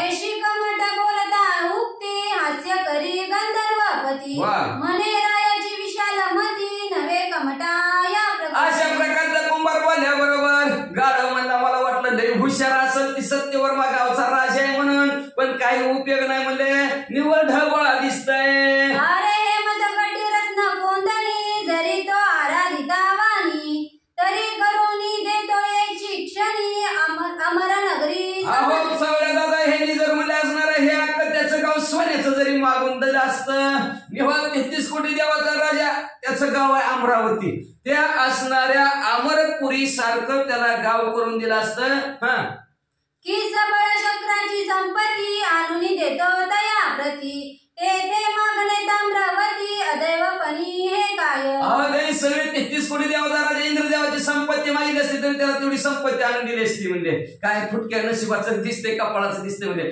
काय मागावं ह्याला मी कळतच नाही म्हणजे कुठं लाखातच खुश झाले म्हणजे. असे सकळ काननब्धी सुरभिरत्न कल्पतरू आधी 14 अदैववाणी हे काय. की पहिल्यापासून असे सकळ कानब्धी सुरभिरत्न कल्पतरू आधी 14 आणून हीच बरोबर करून असे सकळ काननब्धी सुरभिरत्न कल्पतरू आधी 14 करुणी तै ताम्रवती मागणे वाणी अदैववाणी हे काय. म्हणजे त्यांनी मला असणारा सावधारत नाही त्याच्यापैकी काही मागितलं असतं मला तरी मी त्याला दिलं असतं. समुद्राचं मंथन करताना 14 रत्न निघलं होतं. त्याच्यातलं विष बी निघलं, दारू बी निघली, अमृत बी निघलं, कौस्तुभ मध्ये बी निघला, भरपूर असणारे काय काय काय काय 14 रत्न निघलेले आहेत. ती 14 रत्न जरी त्यांनी मागितली असती मला तरी त्याला मी दिली असती. पण काय म्हणजे फुटके नशिबाचं म्हणजे तांब्याचं नगर मागितलंय म्हणजे. की सुरभी अभिरत्न मागता देतो आणून तेथे ताम्रवती नगर पूर्ण अदैववाणी हे काय. सुरभीसारखी कामधेनू गाय स्वर्गाच्या ठिकाणची त्यांनी इच्छा पूर्ण करणारी गाय जरी मागितली असती तरी मी त्याला आणून दिली असती. काय मागून मागितलं म्हणजे तांब्याचं नगर. की रेवा काननीचे पाषाण निधी चिंतामणी देतो करुण तै ताम्रवती नगर मागून अदैवपणे हे काय. काय मागून मागितलंय म्हणजे त्यांनी म्हणजे असं रेवा नदीच्या तीरावर म्हणजे दगड आहे त्याचं नाव परीस आहे. लोखंडाला चिपकलं की सोनं करतंय म्हणजे तसला परीस मागितला असता तर मी ह्याला दिला असता. पण म्हणजे हे काय मागितलंय तांब्याचं नगर. तरी आता असो कैसे जैसे ज्याचे संचित असे तैसी बुद्धी होय प्रकाश प्रारब्ध बळे अनुक्रमे. कुंभा गाढव म्हणू लागलं बरं का. बुद्धिवान गाढव बी आहे बरं का. ह्या गाढवासारखं नाही गाढव, भारी गाढव आहे बी. ते काय म्हणलं माहितीये का आता जसं असेल तसं असेल म्हणजे का तर जैसे ज्याचे संचित असे तैशी बुद्धी होय प्रकाश. संचित म्हणजे पाप पुण्य. जसं ज्याचं पाप आहे तसे त्याच्या बुद्धीत प्रकाश पडतो. ज्याचं जसं पुण्य आहे तसं त्याच्या बुद्धीत प्रकाश पडतो. ज्याच्या त्याच्या कर्मानुसार झोड बसत असतात. म्हणून आपण म्हणायचं हे असं का वागतं असं का वागत नाही. ती मागच्या जन्मीचं पाप त्याला आडवं येते म्हणून तसं होतंय. चांगलं का होतंय त्याच्या मागच्या जन्मीचं पुण्य आहे म्हणून मनुष्य जन्माला आलं की मागचं पाप फेडायचं पुढचं पुण्य तयार करायचं असतं. तसं जनावराला नाही. जनावराला फक्त मागचंच फेडायचं. माणसाला नाही. मागचं बी फेडायचं पुढच्या जन्माची बी शिदुरी करून घेऊन पुढे जायची. म्हणून असं एका दगडात 2 पक्षी मनुष्य जन्माला आल्यावर बाकीच्याला कुठं नाही. म्हणून असणार म्हणू लागलेलं आहे ज्याच्या त्याच्या कर्मानुसार बुद्धीत प्रकाश पडत असतो. संचितानुसार बुद्धीत प्रकाश पडत असतो म्हणजे असणार असं म्हणजे त्याचं प्रारब्ध राजाचं त्या प्रारब्धाने त्याने आपल्याला तांब्याची मागितली जसं असं तसं. तरी कमटाची निभूती जाऊनी सांगावे राया प्रती की मी तुळा ग्राम ताम्रवती ग्रहण करी नरेंद्र. लगेच असणाऱ्या सावळ्याला सांगितलं सावळ्या झाले म्हणले. सकाळ उठल्या त्या राजाला सांग तुझं गाव तांब्याचं झालं म्हणून समज. अवश्य म्हणून कुल्लाळ जाऊनी वंदिला मी तुळा पाळ म्हणे महाराजा खूप कुशळ बोलिला ते ऐकावे. लगेच कोण सावळ्याने उठलं राय असणाऱ्या सत्यवर्मे जवळ गेला. मला राजा दुहार माय बाप राम राम म्हणला असणारा. अहो तुम्ही काय बोलला होता ती गाढवाला सगळं सांगितलं. गाढव तयार झालं बघा म्हणते. म्हणे सिद्ध करून सत्यवती कृपे ओपिजे माझे हाती आज रात्री ताम्रवती निज दृष्टी म्हणून नवरी नट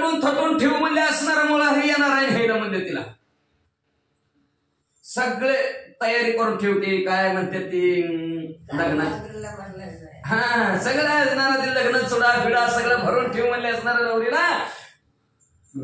काळ उठल्या उठल्या तुला अख्खं गाव तांब्याचं दिसल असं गाडव म्हणलंय बघा. ऐसे पशुचे वाग् वचन कमट मुखे राव ऐकून अवश्य कुल्हाडते म्हणून सदनाते पाठवी. लगेच असं गाडव बोललेलं कुंभाराने राजाला सांगितलं. राजा म्हणला बरं बरं जा बिंदास्त नटिवतो नवरीला म्हणले मेहंदीचा कार्यक्रम. कुल्हाड येताची स्वधामा म्हणे प्राज्ञिका गर्दभोत्तमा.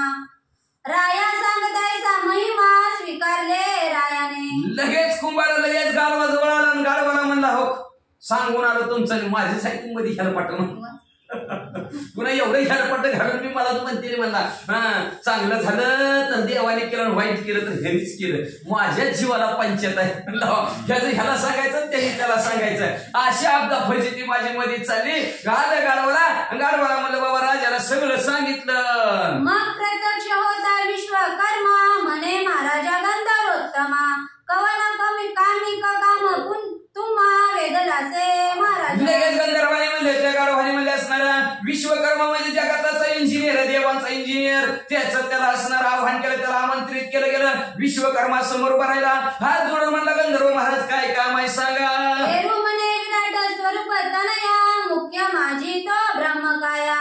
काम उदेला गुरु राया मी तुला की जे मारे महाराज म्हणले असणार म्हणजे विराट स्वरूप असणार तुमचं आहे म्हणले. आणि त्या विराट स्वरूपाच्या ठिकाणी ह्या ब्रह्मांडाच्या ठिकाणी म्हणजे माझं एक काम आहे म्हणले. तुम्हाला थोडस काम आहे. ही जी काय मिथिला नगर आहे ती मिथिला नगर म्हणजे सकाळ उठल्या उठल्या सगळ्या माणसाला तांब्याचं दिसलं पाहिजे. विश्वकर्मा तुझे नाव तरी जाण्याची सगळे विश्वाचे कर्म कर्म कोणी जगद्रुम सुपंथ पंथाला. असं तुम्ही विश्वाचं असणारे कर्म करणारे आहोत. चांगलं काम करता, सुपंथ चांगल्या मार्गाला लोकांना लावतो म्हणून तुम्हाला विश्वकर्माला म्हणतात म्हणले. म्हणून आमचं काम करा. सगळे कर्म निर्माण करता म्हणून विश्वकर्मा नाम शोभतोय आहेच म्हणून त्या सगळ्याचं काम व्यवस्थित करता आणि सर्व निर्माण करायचं काम तुमच्याकडे म्हणून तुम्हाला बोलवे म्हणजे आमचं एवढं काम करा. जगद्गुरु तू कर्म पहाड निवारी तुम्हाला तुके साकडे ताम्रवते मी तुला पोटा करून द्यावे महाराज. जगताचे गुरु आमचे ही गुरु आहेत म्हणजे असणार आमचं एवढं तुम्हाला हात जोडून असणार पायाला पडून एवढंच कार्य काम आहे. हे मिथुळा नगर आम्हाला सकाळपर्यंत तांब्याचं पाहिजे. ऐशी ऐकता गंधर्व बाणी वाजले प्रहरीचे यामिनी विश्वकर्मा ग्रामधानी कृपा करून हसत मग लगेच असणार रात्रीचे प्रहर झालेले 2 प्रहराच्या वेळेस सकाळचं असणार पहाटेची वेळ आहे त्यावेळेस असणाऱ्या विश्वकर्म्याने नुसतं गावाकडे बघितलं हसले. त्यावेळी टकायचा ताम्रधार तो ग्राम समजतोय व्याप्त झाले सर्व ताम्र वारणीला कृपादृष्टीने गावाकडे बघितलं आणि हसले. अख्खं गाव म्हणले सगळं तांब्याचं झालं. राजांच्या दिसले सकळ कोणी नवरला धामे दुर्बळ ताम्र वाटिका सगळं स्थळ मग ग्राम मिथुळा मग जिकडं वगैरे आणले जातं घर असं तर कुणाचं असं नाही तर भिताड असं नाही तर पत्र असं म्हणले असणार सगळं तांब्याचं लक लक लक लक चमकायचं करून विश्वकर्मा दृश्य गेला आपले धामा इकडे उदय तमा होता पाहते ग्रामजन. मग अशा प्रकारे रात्र तरी विश्वकर्म्याने काम करून टाकलं. सकाळी सगळी लोक उठली. अयो कुठल्या गावात हो ताम्र जात मागण्या सहित धामे विराजली सुशोभित पाताचे परिमित ठक पडले जगास सगळीकडे जिकडं बघा तिकडं तांब्याचं चमचम चमकाय लागलं. गावातले लोकांना आशीर्वाद वाटायला लागलं. गाव कसं काय रात्रीत बदल काया पूर्व झाले नगडे तिची घडून आले परिराय पाताची जाणवले कोण परीक्षा चित्ता घडून आलं म्हणजे गावात असं काय भानगड झाली म्हणजे एवढं परिवर्तन. सकाळी तांब्या घेऊन गेलं ना तांब्या सुद्धा तांब्याचाच झाला. तांब्याचा म्हणजे तांब्या बरं का तांब देव म्हणजे काय भानगड झाली पण राजाच्या चित्तात खोनकळी मध्ये पट्ट्याने करून दाखवलं. सत्यावर कन्या व पिता सुकर्मा परिलवके हे का ते जगदुर्गमा हिरणे ते पावे मनात म्हणला आता आपली सत्यवती गाडवाला द्यावा लागते पण मनात मना नवरा म्हणते जळता जळाना गाडवाला पुरगी द्यायला लागलाय. तरी हे जगदुर्गा मनोय बरे मोका सावल होऊन वैसले शून्याचे ते कोणी पावले दंशावया धावते. झेंडाळ जग म्हणजे असणार लय महाभयानक म्हणजे 2 कोटी मांडूळ बरं तिला दिली मी म्हणते गाडवा लय आई ठाणी जात बरं जरा गाढवासारखा जावाई मिळाला ह्याला. पुन्हा म्हणते योग म्हणते कळतं का नाही ह्याला, गाढवाला पोरगी दिली. असं दोन तोंडी माणसं म्हणले. पैशून्य म्हणजे जिथं कावळा बघा लाल दिसलं ना जनावराच्या तिथं टोच मारणार. तसं माणसं कमीपणा बघितला का पुढच्याचा तीच सारखं ध्यानात ठेवणार. चांगलं कधी बघत नाही ती वाचा. तरी आता गुप्त गते कन्यावपणी कुल्लाला ते स्वग्राम राम कारणे विभक्त दुर्देची वसवावी. आता काय करायचं, गावातली लोक नीट बोलायची नाही, ती नावं ठेवतील, कोण चांगलं म्हणतील कोणी वाईट म्हणतील, माझी हेळसांड करतील. म्हणून काय करायचं आता, गपचिप कुंभाराला पोरगी द्यायची आणि कुंभाराला म्हणायचंय आता गाव सोडून जा. ऐसा विचार योजनी चित्ती मग पाचवणी कमटा प्रती डोकनी द्यायच्या सगळ्या सुचवी तया द्या. लगेच कुंभाराला निरोप दिला, सावळ्या ये रे. आला लगेच सावळ्या. मग ठरलं आपलं, पोरगी तुला द्यायची ठरले. तू आणलंय वाजत गाजत, पण नको रे बाबा मी राजे आहे, वाजत गाजत काय वराड आणू नको म्हणजे असणार माझ्या इकडे म्हणजे. गपचीप वराड घेऊन ये म्हणजे असणार आणि गपचीप तुला मुलगी देऊ टाक. काही बी लोक मला बोलते बघ म्हणे महाराजा कमटाई कन्या गर्दवा उपिता देखा लोकांनी नपतन शब्दाचार वाहक प्रविष्ट होईल भवानी की. अरे आई बोलले महाराजा म्हणजे सावळ्या, मी जर गावाला पूर्वी मुलगी जर दिली तर गावात बातमी पसरल. एवढा मोठा राजा गाढवाला पोरगी दिली आणि 4 वाक लोक म्हणजे असणार. 4 वाक कसले असणार माहिती का, 4 वाक लोक ऋण काढायचं पण तुपा संग खायचं. तुपा संग खाणार पण ऋण काढून खाणार. ह्याला 4 वाक लोक म्हणजे काही बोलतात म्हणजे. आणि तशा प्रकारचं म्हणजे लोक मला नावं ठेवतेली म्हणून. तरी लावण्य चपळाव सत्यवती घेऊन जावी सजना प्रती पर्या गावीन करुणीवरती दुर्देशी वसा. माझी सत्यवती घेऊन जा, गाढवा सगळं तिचं लग्न लाव, पण ह्या गावात ठेवून राहू नको, दूर देशाला जा.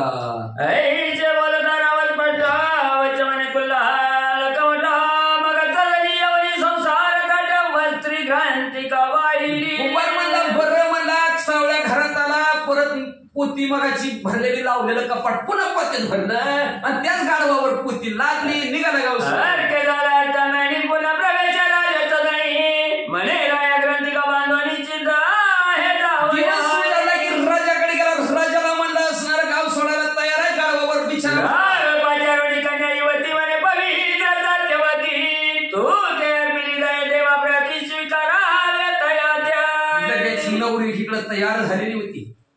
नवरीला हाक मारली गेली आणि राजाने सांगितलं, बोट करून राजाने सांगितलं, ऐक सत्यवती तू पवित्र आहेस, मी तुला देवाला द्यायला लागलोय. देवासारख्या माणसाला, गाढवाला नाही, देवासारख्या माणसाला तुला नव देवालाच तू देवाबरोबर तुझं लग्न लावायला लागलं. काळजी करू परीक्षेले कायच्या तरी मी तुला ताम्रवती द्यायच्या छान लोटता केल्याचे तस्मात देव निश्चय तो तुला निवडलेला मालक.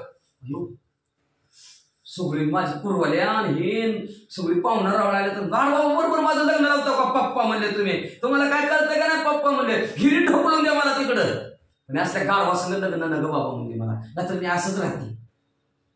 कोणासारखं शेवडी सारखं असंच राहते, पण लग्न अजिबात नको. गप माय बाय तसं नाही, देवाला तुला द्यायला लागलं म्हणले. मी त्याची परीक्षा घेतली. आपलं गाव बघितलं ना, गावात रात्री बदल झालेला दिसला ना बाई तुला. ही जे काय गावातला बदल झाला ना या पोरामुळे झालाय, म्हणून ह्या पोराला तुला द्यायला. त्याची करुण वळकी आणि जे कोणाचा कोण मी तोची परीक्षेला निश्चय करुण देवता रूपी गंधवतोय. मी ओळखीला आहे, देवता रूपी गाढव आहे, पांघरुण गाढवाचा आहे, पण आतून तो देव आहे. पण आता तुझं काम आहे ती सन्मार्गाला लावायचं मालकाला. जे आपल्या मालकाला सन्मार्गाला लावते तिला पतिव्रता म्हणतात. कुठल्या आई बापाला वाटते आपली मुलगी ह्याला द्यावी म्हणून, कुठल्याच वाटत नसतंय. म्हणून असणार ते चांगलं बघूनच येत असतात, पण ती धर्म संयोगाने असणार ती घडत असतं. मालक चांगला नसला तर त्या पत्नीनं त्याला सन्मार्गाला लावायचं असतं. म्हणून ते काय सांगायला लागला मुलीला, आता तूच बघ, तू त्याच्याबरोबर व्यवस्थित संसार कर, व्यवस्थित राहा आणि तुझी तू त्याची ओळख पटव, कोणाचा कोण आहे ती बघ. कैसी सहजान वाहन करी काय वाचावणे करुणा सुचे भूत उत्तीर्ण उभय कुळा ह्याची करी. अनुमान करू नको. बापाने असलाच करून दिला, शेवटपर्यंत बापाच्याच आट्या नावाने पडायचे, खडं पडायचं आणि आईनं असलाच करून दिला. तसलाच करून दिला, त्याला वटा पाटला तवा करून दिला. कुणाचे लेकर वाटलं व्हावं असं कुणाच्या आई बापाला वाटत असेल तर तिला कला बाबा त्यांची त्याला कुणालाच वाटत नसतं. पण असतं ती आपल्या कर्मानुसार कर्माची भोग भोगावा लागत असते आणि आपण सन्मार्गाला लावायचं असतं. मग आता किती बिप्यात आला की ढोसून आला, ढोसून तर ढोसून ती म्हणते नाही पिलं तर मला ढोसूनच म्हणते, घे ढोसून. मग असे प्रकार असतं. म्हणून ती म्हणू लागला बाबा अनुमान करू नकोस, ह्यालाच दिलं त्यालाच दिलं, कायेनी वाचेनी त्याची सेवा कर, सुचित बदून दोन्ही कुळाचा उद्धार कर. आईकडच्या 21 सासरेकडचे 21 42 कुळाचा मुले अनुमान असणार उद्धार कर, पण अनुमान करू नको आज त्याला द्यायला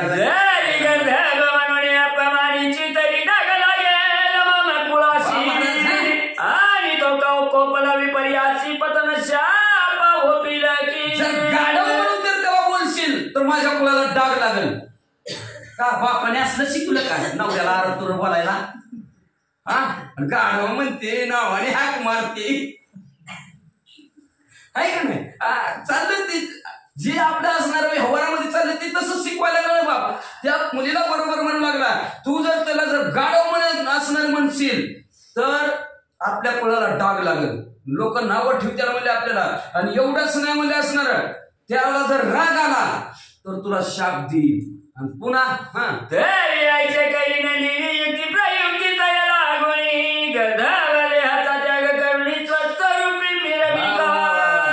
असं कर नंदिनी, माझ्या मुली तू असं काम कर, असं त्याच्याबरोबर राहा, असं त्याच्याबरोबर राहा. ती जरी गाढवासारखा राहत असला, गाढवासारखा कुठं बी लोळत असला, गाढवासारखा असणारा चरत जरी असला, घाणगुण जरी येत असला तर तुला त्याला निर्मळ करण्याची ताकद तुझ्यामध्ये. कुणामध्ये? स्त्री व्यवस्थित असली तर सगळं व्यवस्थित असतं घरात, स्त्रीवरच प्रपंच चालत असतो. पुरुष कसाही असला तरी सन्मार्गाला लावायचं काम असणार स्त्रीचं असतं. म्हणून असणारा तो सांगू लागलेला आहे की असं त्याला असणार, असं त्याच्याबरोबर अशी सेवा कर, असं त्याच्याबरोबर वाग. त्यांनी त्याचं जे काय गाढवासारखं वागणं, गाढवासारखं राहणं ते सोडून दिलं पाहिजे आणि माणसासारखा तो राहिला पाहिजे, असं तू त्याच्याबरोबर वाग.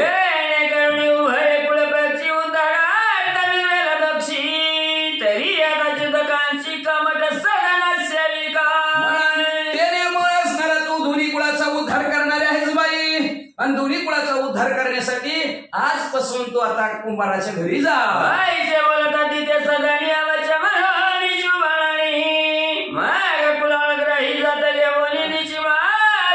अशा प्रकारचं वडील बोलल्या बरोबर.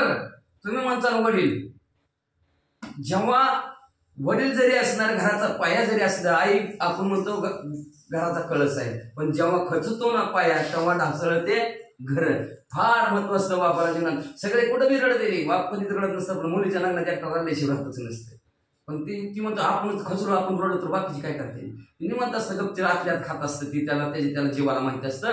म्हणून ती बापाने असणार खाल्लं जीवाला, पण वर्ण पुरल्या सांगितलं बघ तुझ्याच हातात आहे, तुझ्यात परिवर्तन. जर मोस आम्ही बघून दिला आणि त्याची परीक्षा घेतली, गावातल्या 50 माणसाला विचारलं, प्रत्येक ज्याला विचारायचं नाही त्याला सुद्धा विचारलं पोरग कसं काय म्हणून. सगळ्यांनी सांगितलं चांगलं आहे. आणि स्वतः परीक्षा घेऊन बघितलं पोरग कसं काय चालेल, त्या धंदा आहे चांगलं व्यवस्थित आहे, पण काय सांगायचं पोरग पुन्हा असणार काही संगतीनं बिघडलं किंवा काही कुणाकडे काही नसतं तरी त्याच्याकडे त्याला भरपूर प्राप्त होतं. तशा प्रकारचं म्हणजे असणार बापाने तिला सांगितलं, तिने ते ऐकलं गेलं आणि लगेच असणार रात्र झाल्याबरोबर कुंभाराबरोबर त्याच्या घरी गेली. घरी म्हणता बोटाला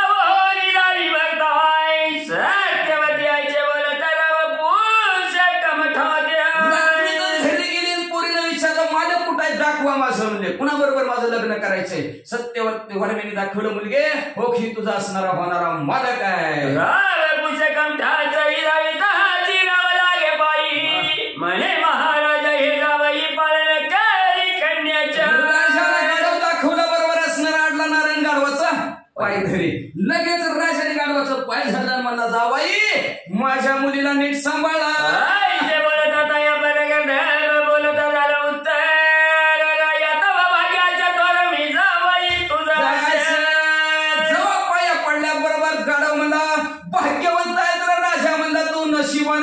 माझ्यासारखा जावई तुला मिळाला. पाय माझी कला करता लोक या देवाला दिलं काही बरी हे असो निंदा प्रभाई परिधान्य भाग्य तुझे. गावातील लोक म्हणतेली